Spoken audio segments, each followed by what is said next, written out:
meu nome é Edson Lopes, eu sou gerente do Instituto Ethos e organizador das edições da Conferência Ethos. Estou aqui para uma conversa bastante especial com o professor Cláudio Pádua.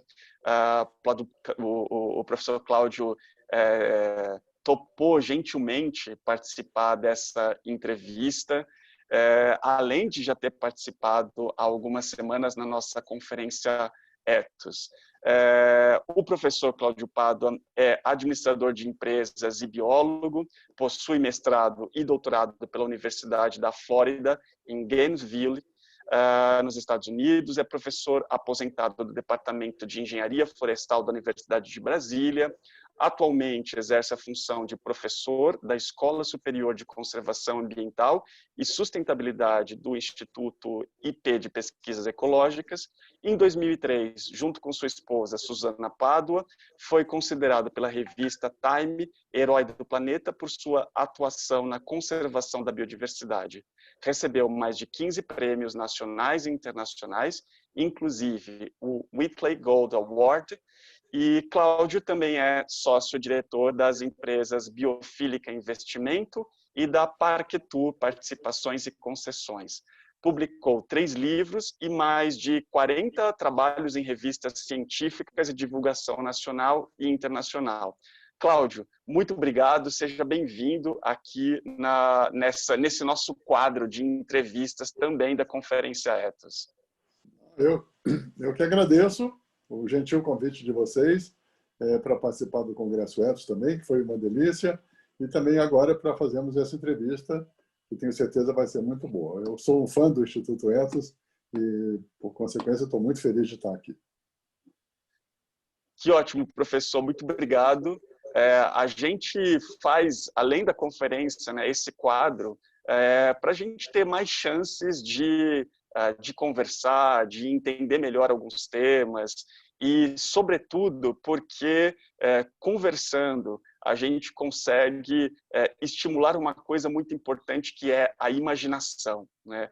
Acho que soluções e futuro depende muito de imaginação e de criatividade, e isso não se faz sem um debate bastante plural e apurado, né, sobre os conhecimentos, as investigações, os casos que estão sendo aplicados, os negócios de sucesso, etc. Então, esse momento é para a gente ouvir, né, as pessoas que a gente gosta, né, os pesquisadores que a gente admira.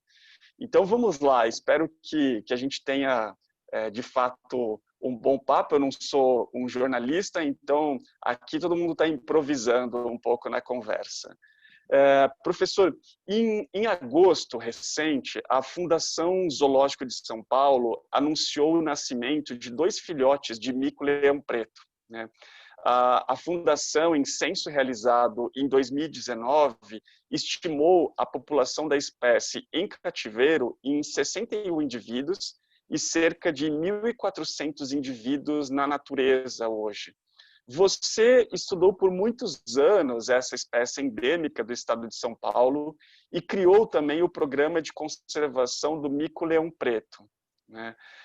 Num apanhado geral, o que torna um plano que inicialmente era de transferência de espécie, pelo que me parece, né, por causa de uma região que iria ser inundada ali no Parque Estadual do Morro do Diabo, né, o que torna isso um projeto tão bem sucedido de conservação? Me parece que a meta atual é a gente superar ou passar a espécie para a lista de vulneráveis, né?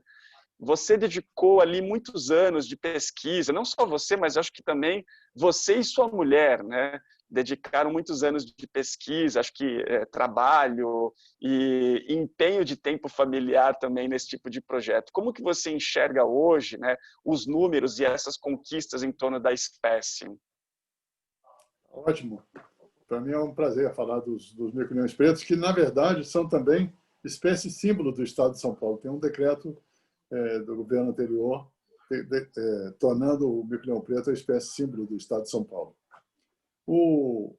Esse nascimento no Zoológico de São Paulo ele tem que ser comemorado, porque a população em cativeiro da espécie está, na verdade, muito pequena, restrita a alguns poucos zoológicos, e quando nascem animais em cativeiro, a gente tem que comemorar.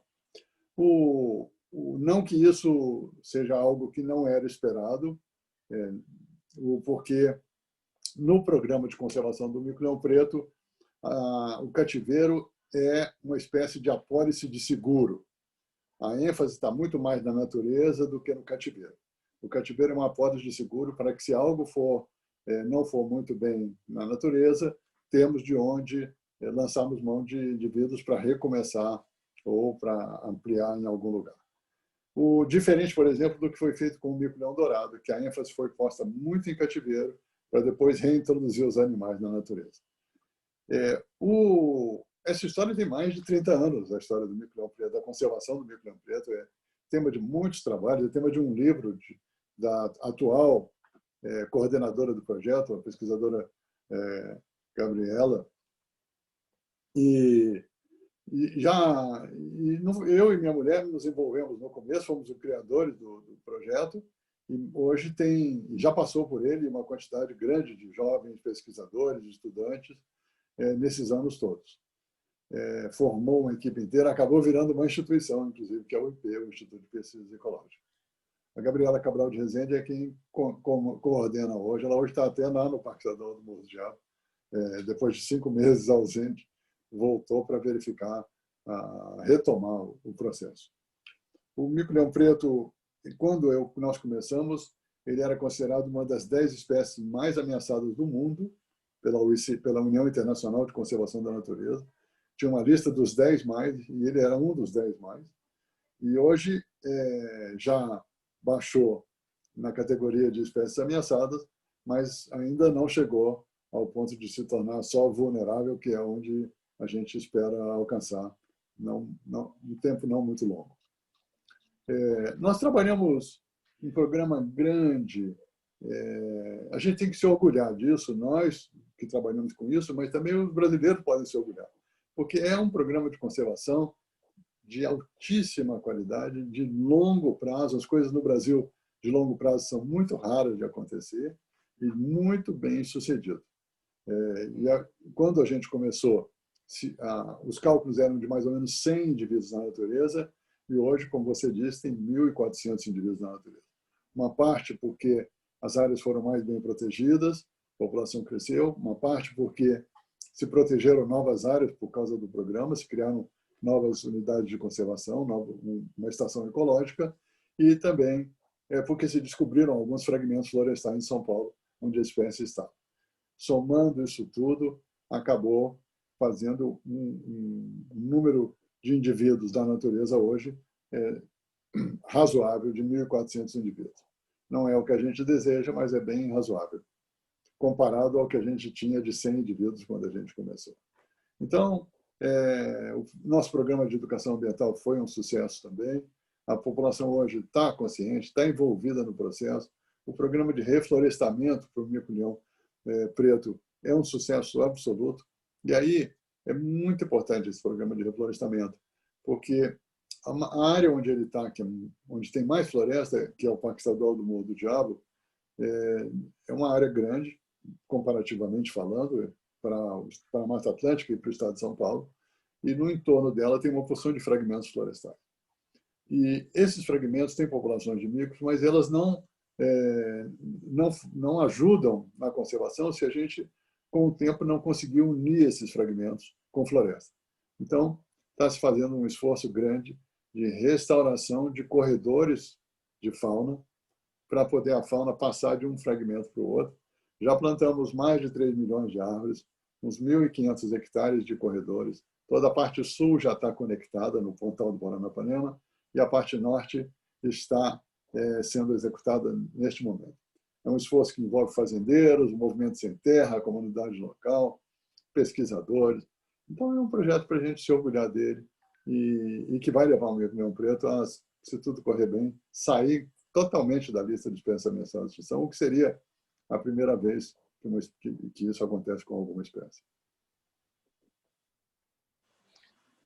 Professor, obrigado. Eu queria que o senhor comentasse um pouquinho, né, sobre bom, enfim, a gente tem esse resultado que é bastante bem sucedido, né? Mas a gente também tem uma questão bastante delicada no Brasil hoje em torno das áreas de proteção integral e de uso sustentável, né? Que ocupam cerca de 9,1% do território entre unidades de conservação federais e unidades de proteção integral e de uso sustentável, né? Além dessas unidades estaduais e federais, a gente também tem as municipais, as reservas privadas, enfim. A maneira como poderes executivo e legislativo hoje vem questionando a legitimidade das áreas de proteção ambiental instiga bastante preocupação. Acho que é uma coisa que também deve preocupar bastante o senhor enquanto pesquisador. A gente tem ali projetos no legislativo que têm buscado remover, reduzir ou rebaixar o status de algumas unidades de conservação, né? Ao mesmo tempo, o texto de um novo projeto de lei do Senado, o 1553, diz querer coibir a criação indiscriminada e deletéria de novas unidades de conservação, contrapondo, portanto, erroneamente, o termo desenvolvimento, né, com a governança de meio ambiente. Portanto, a gente tem ali muitas investidas, né, que ameaçam essa ideia e também a história, né, recente e bastante bem sucedida de unidades de conservação. Eu queria que o senhor pudesse, né, compartilhar, né, como você pensa esse momento e essas empreitadas, né? O Brasil, apesar de possuir um dos maiores sistemas de área protegida do mundo, né? É importante salientar que a percentagem incluída de unidades de conservação federal está muito abaixo das metas acordadas pela Convenção da Biodiversidade Biológica de 2010 ali em Aichi, no Japão, né? Especialmente em alguns biomas. Por exemplo, a gente tem menos de 5% da área original dos biomas Pampa e Pantanal estão incluídos em unidade de conservação. Não bastasse isso, também agora a gente está vendo aqui um momento de queimadas e destruição de quase 16%, né, do Pantanal brasileiro, né? Enfim, como que a gente convive hoje num país em que a ortodoxia, essa ortodoxia que parece ser uma ortodoxia econômica, mas ela é sobretudo política, né, ela contrapõe desenvolvimento, né, às ideias e ao sucesso, né, e a experiência histórica das unidades de conservação. Muito bem. As unidades, deixa eu começar. Eu estou escrevendo um artigo nesse momento, cujo título é O que a Mata Atlântica pode ensinar para a Amazônia? Porque, como o desenvolvimento do Brasil aconteceu primeiro no litoral, portanto, na região de Mata Atlântica, já aconteceram muitas coisas, no mínimo, desagradáveis em relação às áreas protegidas e às unidades de conservação.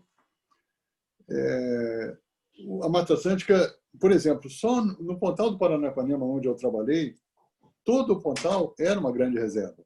Eram 450 mil hectares. E o que restou ao final foi o Parque Estadual do Morro do Diabo e a Estação Ecológica Mico-Leão Preto, que dá mais ou menos 10% do original. E se você for olhar na Mata Atlântica, você vai ver que uma grande parte das unidades de conservação foram reduzidas no seu tamanho quando não foram, simplesmente desapareceram pela ação do homem. E a mesma coisa está se reproduzindo na Amazônia. Existe uma falsa ideia de que proteger áreas vai contra o desenvolvimento do país. E essa falsa ideia, na verdade, é do interesse de algumas pessoas. É interesse pessoal, interesse econômico, de algumas pessoas que querem tirar vantagem com essa situação. Isso tem sido assim no exemplo na história. Tem um livro espetacular que fala A Ferro e Fogo, do Warren Dean, um pesquisador famoso nessa nossa área de historiador ambiental, que mostra isso muito claramente. E isso está no entanto, eu concluí há não muito tempo atrás de que se nós queremos proteger as nossas áreas protegidas, as nossas unidades de conservação, nós queremos que elas sobrevivam ao tempo, nós precisamos fazer com que os brasileiros se reconectem com a natureza, se reconectem com essas unidades de conservação. E, para isso, é preciso que elas estejam mais abertas ao uso, e aí, quando eu estou falando de uso, não é o uso econômico, é o uso de contemplação, é o uso de divertimento. É preciso que as pessoas gostem das áreas protegidas brasileiras. Preciso que os brasileiros, que a gente trabalhe para que os brasileiros gostem das áreas protegidas brasileiras. E hoje, muito pouca gente, na verdade, visita as áreas protegidas brasileiras. Elas são, ou são muito fechadas, ou são muito abertas, não tem ninguém tomando conta. Então, nós temos um dever de casa, ambientalistas, o governo, nesse sentido, essa parte do governo, temos um dever de casa a fazer para isso dar certo, no meu modo de ver. O que eu fiz em relação a isso foi criar uma empresa, que você mencionou no começo, chamada Parktour, que é uma empresa de concessionária de uso público nas unidades de conservação, tentando aprimorar o uso público para as pessoas poderem visitar mais e gostar mais. Mas a gente pode falar sobre isso mais na frente. Agora, de qualquer forma, essas áreas são as áreas que têm que ser realmente pouca coisa hoje, deveria ser muito mais, como você mencionou, as metas de Aichi, finalmente o Congresso aprovou, mas, ao mesmo tempo, tem a opção de projetos de lei querendo simplesmente acabar com algumas áreas protegidas, acabar com o direito do governo de criar áreas protegidas por decreto. Então, teria que passar pelo legislativo, e isso seria uma lei, e aí se torna extremamente mais complicado. Hoje você cria por decreto, mas você só pode mudar por lei. E aí a gente vai perder esse tesouro que é a natureza e a biodiversidade brasileira. Um dia eu falei ao ministro do Meio Ambiente, Sarney Filho, na época que ele era ministro, eu falei: ministro Sarney, o senhor é o verdadeiro ministro da economia no país. Ele ficou me olhando com uma cara de quem não estava entendendo. Eu falei assim: porque está na sua mão, o senhor é quem toma conta do verdadeiro tesouro nacional, que é a biodiversidade brasileira. O Brasil, a grande riqueza do Brasil, embora não se tenha ainda percebido isso, os brasileiros não perceberam isso, ou muitos brasileiros não perceberam isso, a grande riqueza nossa é a biodiversidade, e eu vou mencionar isso também mais para frente para você. De qualquer forma, tanto faz em que bioma você está, tem poucas, na verdade, tem poucas áreas protegidas, e as que tem estão muito ameaçadas. E estão ameaçadas por interesses, em geral, por interesses pessoais. E aí eu devo dizer também que algumas pessoas também se sentem, isso precisa ficar claro, se sentem desprotegidas porque tinha uma área que foi desapropriada para a criação da área protegida e não foi devidamente recompensada.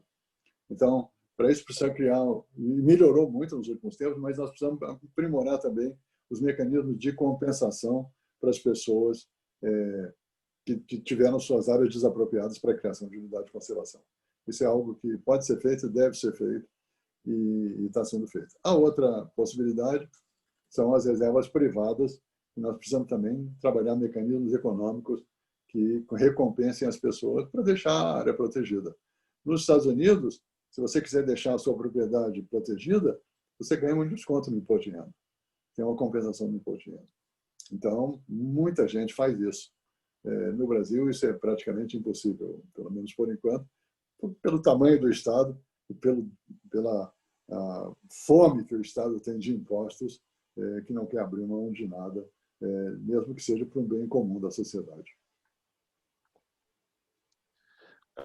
Professor, você chegou a mencionar, né, aí um tema que me pareceu bastante interessante, que é a paixão pela floresta, né, assim, como provocar isso. E você chegou a mencionar alguns mecanismos, como, por exemplo, o ecoturismo pode ser bastante favorável para esse tipo de empreendimento, né?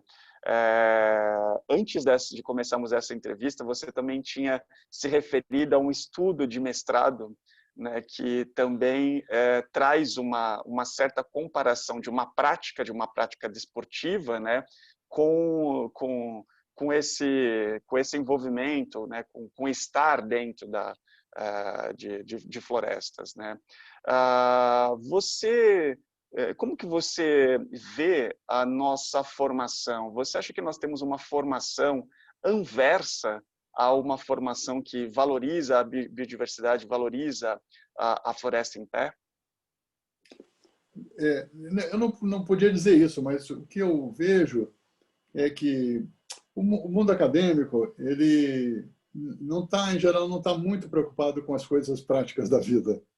O mundo acadêmico está preocupado com perguntas teóricas. Estou falando de uma maneira geral. Eu deixei o mundo acadêmico tradicional e fui criar uma escola de pós-graduação no nosso instituto, no IP, no Instituto de Pesquisas Ecológicas, justamente por isso, para criar uma escola que estivesse mais próximo das coisas do dia a dia, das perguntas do dia a dia, que pudesse responder às perguntas do dia a dia. Então, e tem muita coisa que é importantíssimo para a conservação e que também é muito bom para a economia. Você mencionou o ecoturismo, é uma coisa dessa e está provado hoje, está inúmeros trabalhos mostrando a importância do ecoturismo para as comunidades locais, porque traz renda, para a comunidade nacional, porque traz impostos, e para a conservação da natureza e para o meio ambiente, porque as pessoas passam a se aproximar da natureza e serem os protetores da natureza. Quando você começa a gostar daquilo, se alguém tentar mexer, você vai ser o primeiro a entrar em defesa da área protegida. Então, eu mencionei esse estudo porque era um professor de stand-up paddle, daquela prancha grande de remo, e que ele fez um exame das pessoas que usam stand-up paddle e das que não usam stand-up paddle, e comparando se elas são mais ou menos ligadas à natureza. E quem usa stand-up paddle está mais ligado à natureza, ficou bem claro isso no estudo dele. Então, uma coisa que parece simples, mas que faz uma diferença, porque tem um processo meio de educação ambiental nessa história, misturado com turismo, e isso tudo leva as pessoas a se reconectarem à natureza. E essa reconexão é muito importante. Minha mulher fala de reencantamento. Eu gosto muito disso. Reencantamento pela natureza. A pessoa precisa se encantar com a natureza. Precisa olhar para a natureza e ter aquela sensação, isso é bonito, isso me faz bem também. Isso me faz bem para a minha alma e não só para o meu bolso. O Brasil é muito grande. É muito grande. Tem área para a economia, tem área para a conservação, tem área para tudo. No entanto, as pessoas nem sempre são muito fáceis de compreender isso e muitas vezes querem tirar vantagem de algumas situações, e as áreas protegidas, que deveriam ser áreas de todos, são interpretadas como áreas de ninguém, que devem ser usadas para o avanço e para o uso pessoal de algumas pessoas, o que é injusto com a comunidade e a população brasileira e que a gente não deve admitir. Professor, agora que o senhor estava mencionando, né, essa questão de uso, de apropriação como áreas de ninguém, né? Recentemente, nesse ano de 2020, a gente viu ali um despacho que foi extremamente contestado por organizações ambientalistas e pelo próprio Ministério Público, mas que demonstrou ali um interesse em torno, e um imbróglio, né, em torno da Lei da Mata Atlântica, né?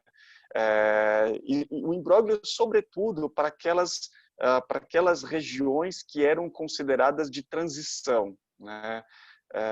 Isso aconteceu durante a pandemia, né, assim, quase ali no comecinho, demonstrando que a gente tem um fôlego político, né, em torno de ameaça, né, ou então de fragilização da governança ambiental no país, né.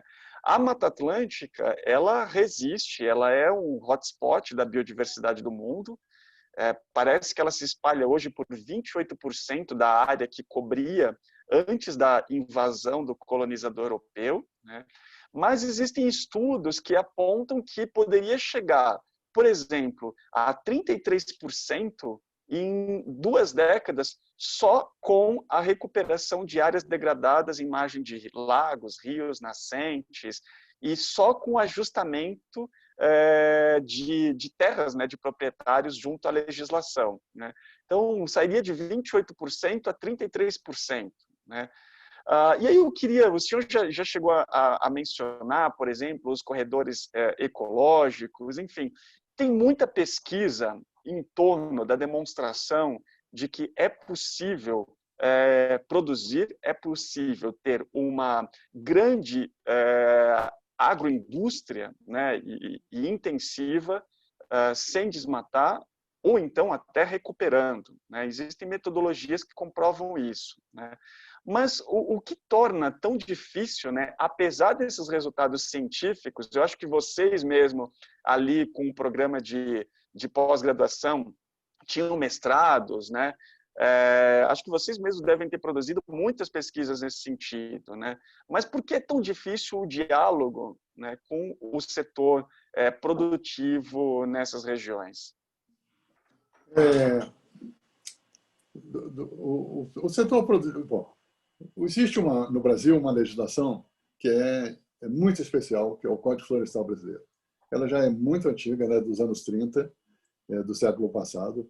Ela foi sendo modificada e aprimorada, mas ainda é o mesmo Código Florestal dos anos 30, 1934, por aí.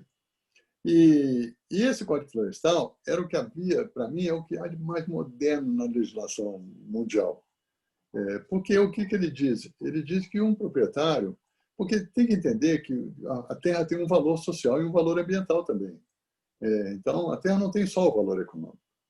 E aí o proprietário teria que proteger, obrigatoriamente, por lei, em sua propriedade, uma faixa próximo aos cursos d'água, aos espelhos d'água, e, além disso, uma pequena faixa que a gente chama uma pequena área que a gente chama de reserva legal. Esse código é perfeito, mas ele na verdade, os proprietários querem usar até o último centímetro da sua propriedade, se sentem lesados por essa história, dizem que esse mecanismo não existe em nenhum lugar do mundo, o que não é verdade.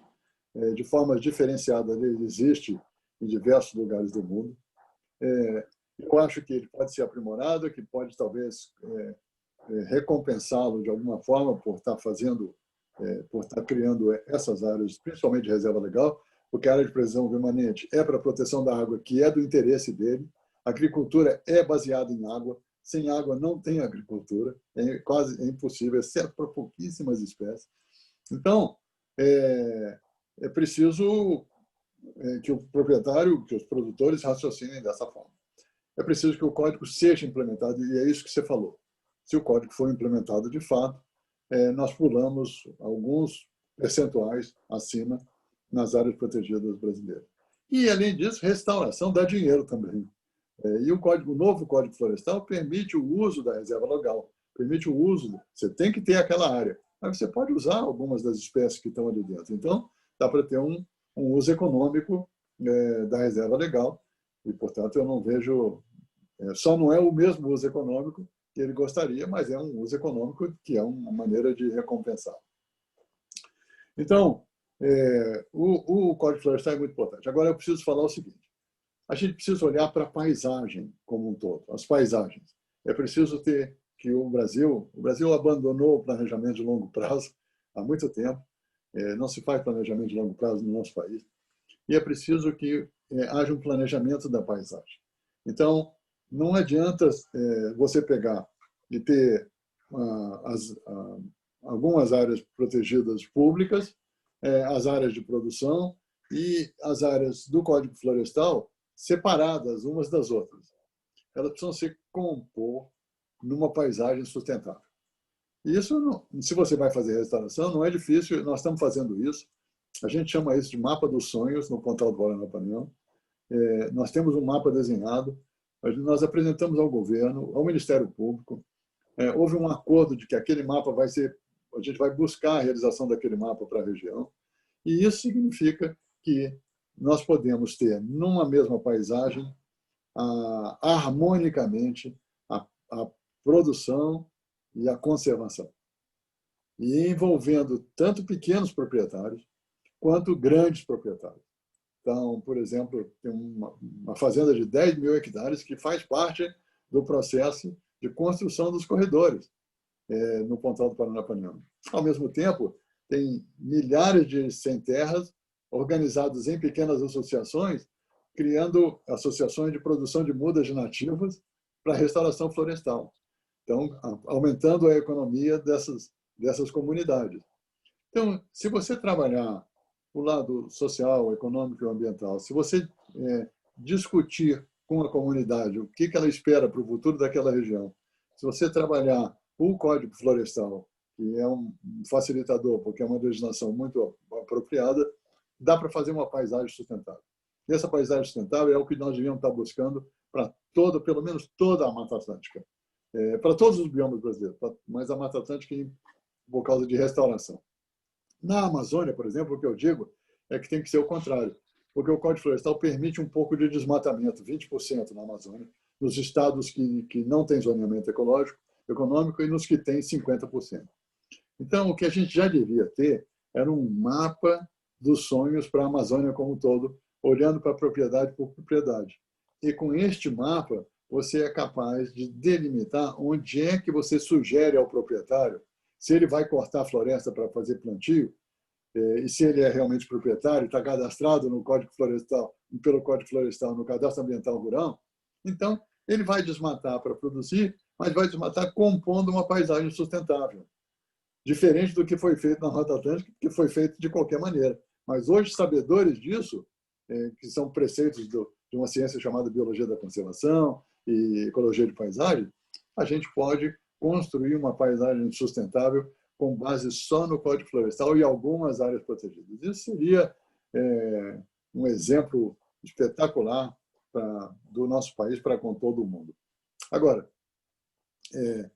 não é tão complicado de fazer, dá para fazer, mas é preciso que haja interesse, não só das autoridades, mas que os produtores compreendam a importância disso, não só para a natureza, mas para eles também, porque a biodiversidade, de certa forma, auxilia na produção e é muito mais econômico do que se você tiver que usar alguns componentes químicos.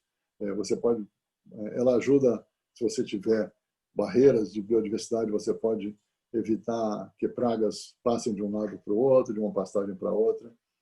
E o princípio de metapopulação que a gente usa muito para a conservação foi criado por um agrônomo para evitar que pragas agrícolas se dispersem de um pasto ou de uma plantação para outra propriedade.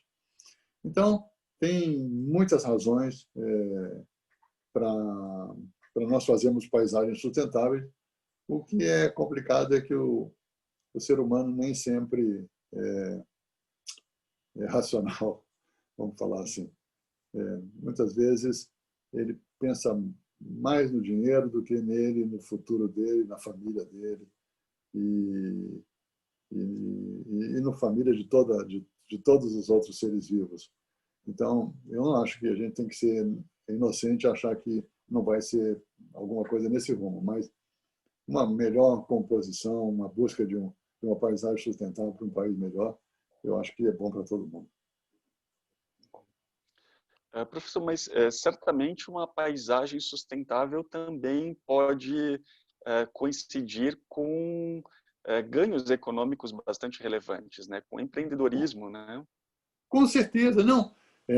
Na paisagem que eu estou falando, convivem harmonicamente, ou quase harmonicamente, o ganho econômico, porque, por exemplo, no Pontal tem plantio de cana, tem pastagem, tem gado, tem tudo. E, ao mesmo tempo, tem o Parque Estadual do Morro de Aba, a Estação Ecológica Mico Leão Preto, e tudo isso é interligado por áreas de preservação permanente e reservas legais. Então, essa composição, se você olhar de cima, você vai ver muitas áreas de produção e muitas áreas de conservação entremeadas ali e conectadas ali. Nessa conexão, toda a fauna, nós temos inúmeros estudos olhando para a funcionalidade dos corredores, porque o corredor ele não pode ser só árvore. Uma floresta não são só árvores. Floresta é uma série de interações entre fauna e flora, e, claro, de um certo porte. Então, nessa interação entre corredores e os fragmentos, vive a biodiversidade e, fora disso, se passa a produção, seja ela agrícola ou pecuária, ou o que for. Então, é muito possível, está bem claro hoje para nós que é muito possível. Você sente que nesse momento, por exemplo, com a pandemia e as pessoas, de uma certa maneira, contestando ou então revendo alguns comportamentos, você acha que essa ligação estética com a paisagem já está em mudança, né? Você acha que as pessoas percebem uma necessidade de uma conexão, ou como diz a sua esposa, um reencantamento? Bom, aquelas pessoas que gostam de natureza estão loucas. Eu acho que as pessoas, em geral, estão loucas porque estão confinadas a espaços pequenos, urbanos. Você não pode ir à praia, não podia ir à praia, não podia fazer isso. Eu tenho um exemplo disso, porque nós somos concessionários do Parque Nacional da Chapada dos Veadeiros, e ele ficou fechado por muitos meses e abriu no dia 15 passado. Todos os dias, desde que ele abriu, a capacidade de carga, porque tem um limite de pessoas que podem entrar por dia, se encerra quase que às 9 horas da manhã. Tal a necessidade que as pessoas estão de voltar para olhar a natureza, para ver, porque foram impedidas. Então, é um bom começo. Mas isso não quer dizer que vai ser assim. O ser humano esquece rápido das coisas também. Então, nós precisamos estar lembrando isso e estar trabalhando isso. Com programas de educação ambiental, seja ele na escola ou fora da escola, e criando áreas que sejam boas, agradáveis para a pessoa ir, para gostar daquilo. E isso é que vai levar a esse reencantamento que a gente tanto precisa. Professor, agora eu queria que você falasse um pouquinho, né, sobre as oportunidades. A gente estava até agora, né, falando, talvez esse momento traga também janelas de oportunidades, né? Mas o que significa hoje, né, para o Brasil, investir em bioeconomia, investir em floresta em pé, fazer com que negócios estejam conectados com populações, ou então aquelas comunidades, aquela produção comunitária, o agroextrativista esteja conectada com a indústria, por exemplo, com a ciência. O que implica hoje para o Brasil em termos de emprego, renda, essa bioeconomia, né? Eu acho que assim a gente tem um debate em torno da comercialização de serviços ambientais, que eu acho que é alguma coisa que você conhece bem, inclusive tem um empreendimento nesse sentido, mas para além dos serviços ambientais, a gente tem aí uma outra modalidade que exige bastante pesquisa, não? Isso.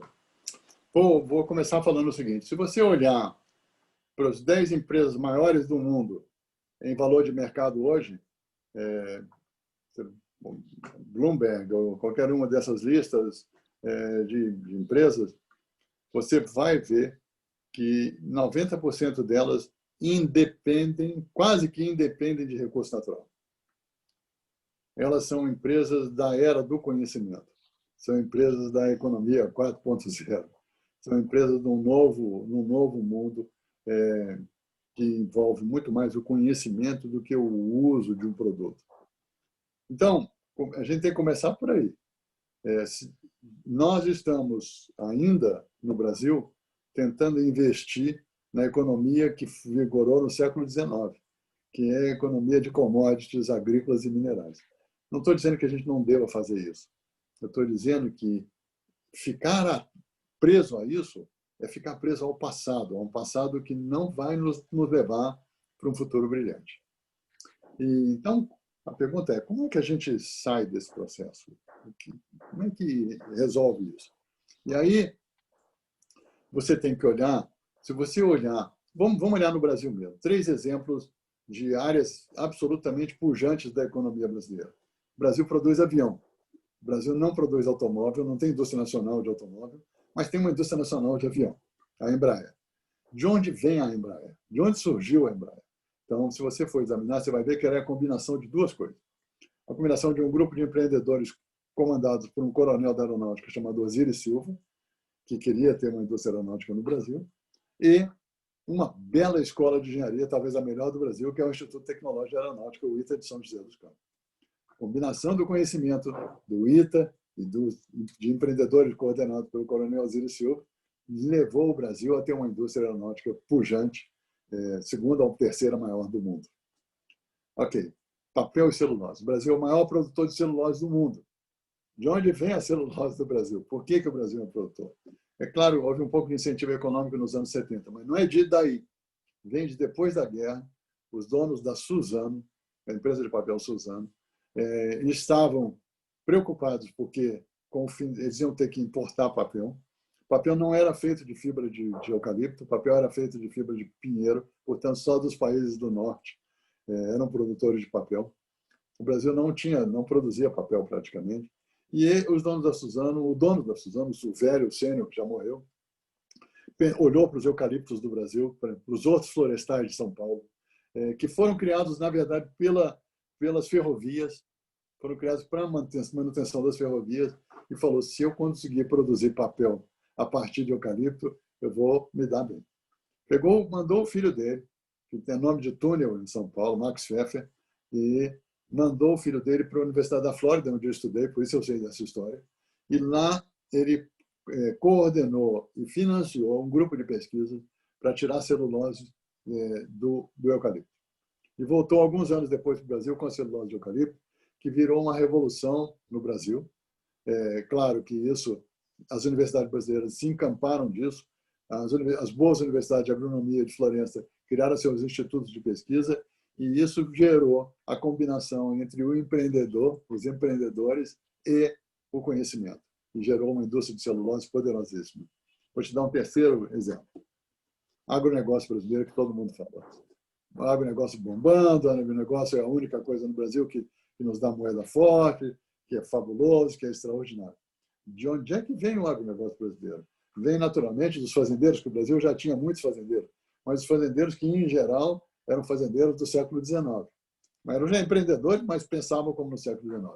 E o governo brasileiro, nos anos 70, um ministro da Agricultura teve a luz de criar a Embrapa, de modernizar a agronomia brasileira.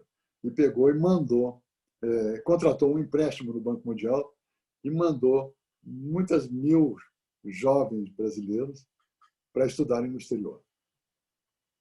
E esses brasileiros que vieram do exterior com doutorado foram eles que criaram as possibilidades científicas de uma agricultura moderna, como é hoje a agricultura do Brasil. Então, 3 exemplos fantásticos da mistura, da combinação de empreendedorismo com conhecimento é o que leva ao crescimento econômico. Agora, onde é que está, na verdade, o que eu estou mencionando aqui? O Brasil é riquíssimo, a grande riqueza brasileira. Onde é que está a caixa de Lego? Lego é aquele joguinho de peças. Que, se você tiver uma caixinha de Lego, você só faz quadrado. Se você tiver uma caixona de Lego, você faz avião, locomotiva, de brinquedo. Eu faço essa metáfora. A grande caixa de Lego brasileira é a biodiversidade brasileira. E por que a biodiversidade brasileira não está no centro da nossa economia? Não está no centro da nossa economia porque o conhecimento não foi criado para se apropriar das informações que existem dentro da biodiversidade brasileira. Então, não foi feito nenhum grande investimento nesse sentido. E é isso que eu venho há alguns anos já brigando, escrevi vários artigos sobre isso, dizendo da necessidade de aumentar o conhecimento, de criar conhecimento sobre a biodiversidade brasileira para fazer a nova economia. E esse momento agora é um momento muito bom para fazer isso, porque ele é um momento que esse conhecimento e essa nova economia envolve as comunidades, envolve os grupos industriais, envolve a possibilidade de criar coisas inovadoras no mundo inteiro e de gente pular de uma economia do século XIX, calcada em commodities agrícolas e minerais, para uma economia do século XXI, baseada em conhecimento e empreendedorismo. Então, é isso que eu venho dizendo, e criei mesmo um instituto, Instituto Bionegócios, para trabalhar conhecimento sobre a biodiversidade brasileira nesse sentido. Pequeno, modesto, mas é o que eu posso fazer, porque eu estou convencido de que essa é a melhor maneira para a gente entrar nessa nova economia e sair da crise com algo que é inovador e é moderno. Professor, então aproveita e fala um pouquinho para a gente, né, sobre o Instituto Bionegócios, né? Como que ele funciona, quais são suas frentes de trabalho. Então, eu deixei o IP, que eu criei há 30 anos atrás, na mão dos mais jovens, fiz uma sucessão, como se deve fazer numa boa organização, e resolvi me dedicar à criação desses jovens, não só do conhecimento, mas dos jovens empreendedores também, ajudar a formação de novos jovens empreendedores na área. Se bem que empreendedor é uma coisa discutível se você consegue formar ou não, mas você consegue aprimorar empreendedores mesmo que você não consiga formar. Eu fui olhar, por exemplo, frequento o Fórum Econômico Mundial, porque ganhei um prêmio da Fundação Schwab há uns anos atrás. E várias vezes já fui a Davos e etc. E eles têm um grupo de jovens que eles chamam de Global Shapers. São muitos mil Global Shapers no mundo. Tem que ter, no máximo, acho que 30 ou 35 anos e já ter criado 2 empresas para ser um Global Shaper. Então, é empreendedor na veia, jovem empreendedor mesmo daqueles na veia. Eu fui olhar, por exemplo, o hub dos empreendedores, dos Global Shapers de Manaus. Manaus, centro da Amazônia brasileira. Fui olhar o que eles faziam. Eu encontrei, quando eu procurei, tem uns 2 ou 3 anos, 25 empreendedores Global Shapers em Manaus. Quantos você acha que trabalhavam com a biodiversidade? 0. Nenhum deles. Eu não posso dizer que é 100% não trabalhar, porque um deles trabalhava perifericamente com a biodiversidade. Então, não está no mindset do jovem empreendedor brasileiro o poder da biodiversidade brasileira, mas está no mindset do jovem empreendedor americano. Ou se você for olhar as garagens, eu participei de um evento internacional onde isso ficou muito claro para mim, as garagens da Califórnia, de onde nasceram os microcomputadores nos anos 70, hoje são laboratórios de genética nos Estados Unidos. São empreendimentos de garagem de jovens trabalhando com as CRISPR e outras técnicas modernas de genética num novo universo, num negócio chamado biologia sintética, synthetic biology, que vem a todo vapor fazendo mudanças genéticas incríveis e que poderia perfeitamente estar nascendo no nosso país combinado com a biodiversidade brasileira, com a grande diversidade genética que a gente tem. Mas não era só isso, não é só alta tecnologia desse tipo. É simplesmente as comunidades poderem usar e ganhar dinheiro com o que elas têm. Essas comunidades amazônicas, principalmente, as comunidades menores que precisam disso, numa economia de resistência, que eu chamo. Porque se a economia tradicional chegar nessas regiões, eles não vão sobreviver. Eles vão acabar na periferia da grande cidade, como aconteceu na Mata Atlântica. Então, é preciso que a gente consiga adicionar conhecimento nessas economias tradicionais para elas poderem resistir à tentação de uma economia tradicional que é uniformizadora de paisagem e que poucos conseguem ganhar dinheiro com ela. Então, o Instituto Bionegócios, que é o instituto que eu criei, é um instituto para criar grupos de jovens que vão trabalhar produtos da biodiversidade brasileira, vão trabalhar o conhecimento sobre produtos da biodiversidade brasileira. Então, vamos fazer grupos organizados. Então, cada um vai pegar um pedaço da biodiversidade e trabalhar aquele pedaço exaustivamente e, ao mesmo tempo, olhar empreendedores que queiram já se associar para, quando tiver algum produto, esses empreendedores já poderem sair no mercado. Nós não queremos ficar donos do produto. O produto é para os empreendedores. Quem tiver a coragem de pegar ele e fazer um negócio pode ir para frente. Então, é uma espécie de um laboratório de conhecimento sobre a biodiversidade brasileira, olhando do ponto de vista econômico e com um olhar forte no conhecimento e no empreendedorismo. E você já tem esse grupo é representativo aí de todos os biomas, a gente tem Caatinga, Cerrado, Mata Infelizmente, Atlântica. eu comecei no começo do ano e a pandemia me pegou no meio do caminho. Então, não está ainda assim, não está ainda tão bem organizado. Esse é o plano. Ele já está constituído, já funciona, tem algumas pessoas já envolvidas, mas ainda não está extremamente bem organizado. E nós estamos esperando que agora, no final do ano, ou no começo do ano que vem, a gente vai sair a todo vapor fazendo isso que eu acabei de mencionar. E o investimento, professor, existe investimento para esse tipo de empreendedorismo no Brasil? Assim, quem olha para isso? Investimento de agora para frente, se você olhar os grandes investidores, a mensagem é muito clara. Eu só quero investir em impacto. Eu quero investir em negócios de impacto, em negócios que sejam bons para o social, e para o ambiental e para o econômico.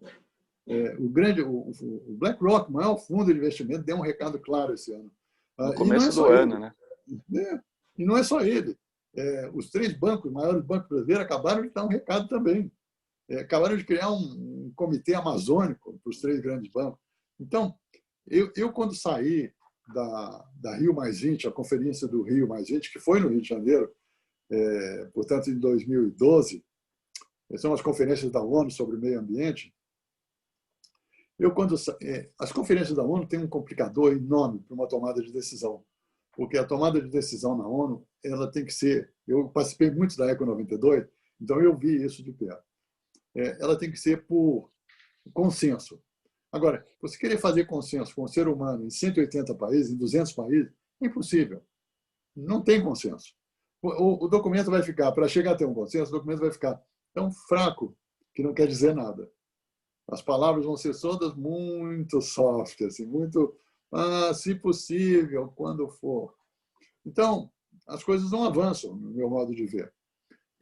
Mas quando eu saí da conferência da Rio+20, eu saí animado para isso, porque eu vi o mundo empresarial dar um recado forte para a sociedade, dizendo: se os governos não vão fazer no âmbito do fórum de decisão que é a ONU, nós vamos fazer. Nós precisamos. E não é porque eles são bonzinhos, não. É porque eles compreenderam. E eu fui conselheiro da Danone, fui conselheiro da Fibra, sou conselheiro hoje do Instituto Arapiaú, sou conselheiro da Odebrecht, no Conselho Internacional de Ética da Odebrecht. É porque eles entenderam que, se eles não fizerem isso, não tem futuro para eles. Não tem futuro para a humanidade, não tem futuro para eles. Então, para a própria sobrevivência do negócio deles, é preciso uma mudança drástica. E o momento é agora, porque essa pandemia nos proporcionou o momento para fazer essa mudança. Aliás, antes disso, a China, por exemplo, já tinha compreendido isso. Se você for olhar os investimentos da China em negócios ambientais, é brutal nos últimos anos. Brutal. Eles já compreenderam isso. Eles estão investindo maciçamente em energia eólica, energia solar, energias renováveis. Eles vão a todo vapor, porque eles sabem que o futuro está aí. O Brasil, com esse sol todo, com essa biodiversidade toda, precisa compreender que é aí que está o futuro, é aí que está o negócio. E que, se a gente não puser investimento agora, não puser investimento, não quer dizer só dinheiro, não. Não puser investimento numa mudança comportamental, nós não vamos ter futuro. E, de uma certa maneira, a gente precisa, então, ter um olhar especial para o estímulo à pesquisa, né, de jovens pesquisadores, né, investimento em pesquisa. Eu acho que, quando você dá o exemplo, por exemplo, da Embrapa, né, acho que a gente está elevando aí, está trazendo para esse debate uma referência que é o papel do Estado no empreendedorismo. Existe até um livro muito interessante da Mariana Mazzucato, acho que é uma das economistas hoje que mais abordam o quanto o Estado ele tem um papel empreendedor nesse sentido, porque ele investe fortemente, aconteceu isso na indústria de tecnologia, né? E acho que a gente precisa ter um pioneirismo nesse sentido aqui.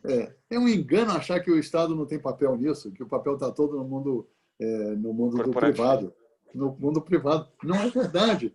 E mesmo nos Estados Unidos, se você olhar os Estados Unidos, que tem muito o avanço, eu não vou falar nem na China, porque é uma economia estatal, vamos chamar assim. Mas nos Estados Unidos, o maior comprador das novas tecnologias é o governo americano. É o Pentágono, que é um grande incentivador de novas tecnologias. É para a guerra, é verdade, mas é uma razão, mas é um avanço enorme, e é formador, e é investidor. E se você não investir em ciência, pode fazer o que você quiser, que você não consegue fazer uma economia forte, e nem competitiva.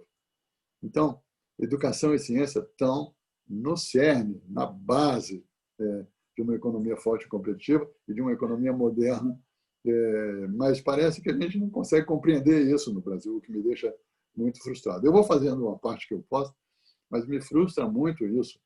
E nós tínhamos que estar fazendo isso muito fortemente, não só de ciência pura, que é muito importante, mas de ciência aplicada também. Sem essa história de que não, ciência não pode ser aplicada. Não, ciência tem que ser aplicada e aplicada para o bem da sociedade, para criar coisas para o bem da sociedade. Então, e foi por isso que eu criei uma escola. Foi com esse espírito. A ESCA foi criada com esse espírito, porque eu estava um pouco frustrado de não estar conseguindo fazer isso. Me aposentei como professor da UNB, que é uma escola que eu adoro, é muito boa, mas que você é cobrado não pelo que você faz para o bem da sociedade, mas é cobrado pelo que você produz de trabalhos científicos, não importa para quem. Eu acho que tem que ter trabalho científico, não estou negando isso, é importantíssimo, mas tem que ter um lado também de produção para o bem comum. Uhum. E, professor, assim, para encerrar, né, o senhor tem visto trabalhos relevantes aqui no Brasil em torno deste conceito de biologia sintética, né? Então e aí usando substâncias vegetais ou aprimorando, você já encontrou esse modelo de trabalho, não? Muito pouco, e surgiu recentemente. Eu não diria que ainda é biologia sintética, mas o uso... Primeiro, o Brasil tinha uma confusão muito grande. Aliás, o mundo inteiro tinha, mas o Brasil tinha muito grande, porque tem uma coisa de propriedade intelectual por trás dessa história. Então, tem muita disputa por propriedade intelectual, que é um assunto que precisa ser resolvido e que precisa ser... As comunidades têm direitos, realmente, precisa pagar o direito das comunidades, mas precisa também saber quanto pagar, como pagar. Então, essas coisas precisam ser abordadas no Brasil de frente, né? Vamos resolver isso, vamos juntar todo mundo e vamos resolver. Então, mas eu tenho visto alguma coisa extraordinária de organizações que estão trabalhando na Amazônia. O IDESAN é uma organização que está fazendo isso, juntando investidores que estão investindo em negócios comunitários, mas que sejam modernos e que passem por um crivo de um Shark Tank, aquele programa de televisão. Eu participei de um Shark Tank desses. Então, estão buscando empreendedor. E você vai encontrar empreendedor em qualquer lugar do mundo. É impressionante, porque o cara que nasce empreendedor, eu acho que as pessoas nascem empreendedor. Não importa onde ele esteja. Eu vou lá no interior da Amazônia e tem um cara que faz não, eu vou fazer isso, vou fazer, e resolve e faz. E empreende e faz acontecer. E, naturalmente, tem muitos que são impedidos por razões diversas e que poderiam, com um pouco de esforço, ser levados para frente. Então, eu estou vendo uma mudança bem boa no Brasil, nesse sentido, mas ela é desse tamanhozinho. Além disso, por exemplo, o professor Carlos Nobre está fazendo uma campanha grande, enorme, por uma Amazônia 4.0, para a criação de laboratório. O governo brasileiro criou um grande laboratório eu não consigo deixar de falar disso. Em Manaus, na Amazonas, chamado Centro Centro de Biotecnologia da Amazônia, CBA. Imenso, um prédio imenso, lindo, imenso, branco, grande, dentro da Suframa. Aí você vai olhar quem está lá dentro. Meia dúzia de gato pingado. Porque fizeram o prédio e se esqueceram que tem que botar pesquisador lá dentro. Outro dia, o Denis Mineve, do Grupo Bemol, me falou o seguinte, aliás, acho que talvez tenha sido até num evento de vocês. Ele disse assim, o INPA, que é o grande centro de pesquisa do Amazonas, federal, tem um orçamento de 50 milhões de reais. Qualquer universidade americana média tem um orçamento de mais de 5 bilhões de dólares.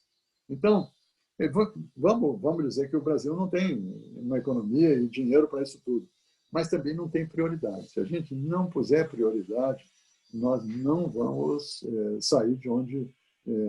nós não vamos perder toda a biodiversidade, não vamos ganhar nada e não vamos formar um país moderno, social, ambiental e economicamente. E isso que eu quero dizer é um país equilibrado. Não é um país rico, não. É um país equilibrado. Não precisa ser só rico e esquecer do resto.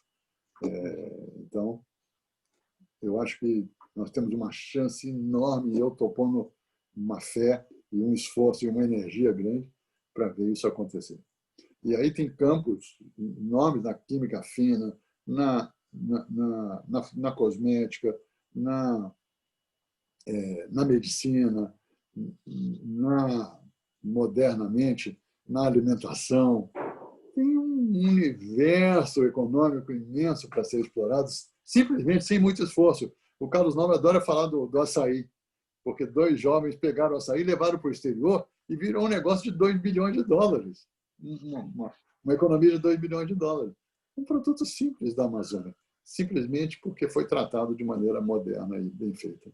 Então, nós temos um potencial muito grande, nós temos que trabalhar esse assunto. A gente tem o exemplo do açaí, mas também temos o exemplo do pau rosa, né? Por exemplo, na perfumaria, né? Que inclusive gerou um debate muito grande no país, né? E grandes empresas, né? Inclusive uma marca estrangeira bastante reconhecida. O Denis Menezes fala nisso com muita propriedade. Ele diz assim, o pau rosa, ele falou assim, a história da bioeconomia já existe há muito tempo. A bioeconomia da borracha, a bioeconomia do pau rosa. Ele cita esses exemplos. Mas não é verdade isso que ele está falando, total verdade, eu concordo 100%. Mas não é disso que nós estamos falando. Nós estamos falando de adicionar valor e de criar uma cadeia de valores moderna no processo. É disso que nós estamos falando. E aí sim, aí nós vamos ter uma economia que era diferente do que foi a economia da borracha ou do pau rosa, onde poucos ganhavam, e ganhavam bastante, mas isso não criava um empreendimento econômico nacional. Uhum. Professor, só para a gente encerrar, senão a gente fica com essa conversa, né, e ela rende bastante. Eu sou perigoso, porque eu adoro essa conversa. Tô vendo, eu também. Eu sou curioso, assim, não entendo como o senhor, mas tenho uma curiosidade, assim. O senhor falou de uma necessidade de priorização, e aí uma prioridade científica, né? Uma prioridade de investimento, e aí tem as universidades, tem os papéis dos laboratórios, a própria articulação com as comunidades nesse processo, mas eu acho que talvez a gente tenha que pensar que no âmbito político falta também no Brasil um plano regional para os biomas, né? Hoje, mais facilmente, aí tem uma organização em torno da Amazônia, né?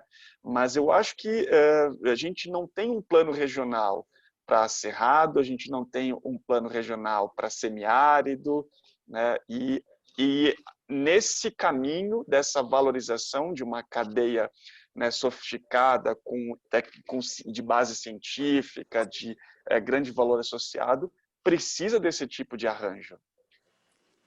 Olha, para te falar a verdade, não tem um plano para nada.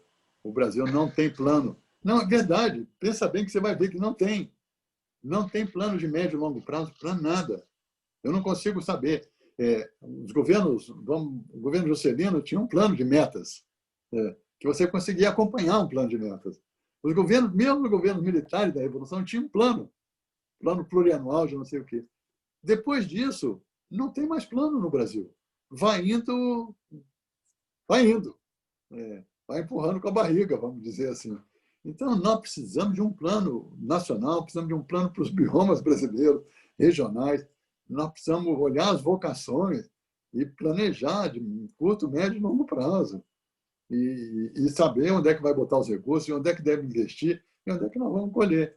Agora, eu não consigo fazer as coisas sem planejamento pessoalmente e acho que a nação brasileira também não vai conseguir chegar a lugar nenhum se não tiver um bom planejamento. Isso não quer dizer botar a algema e não fazer nada diferente daquilo.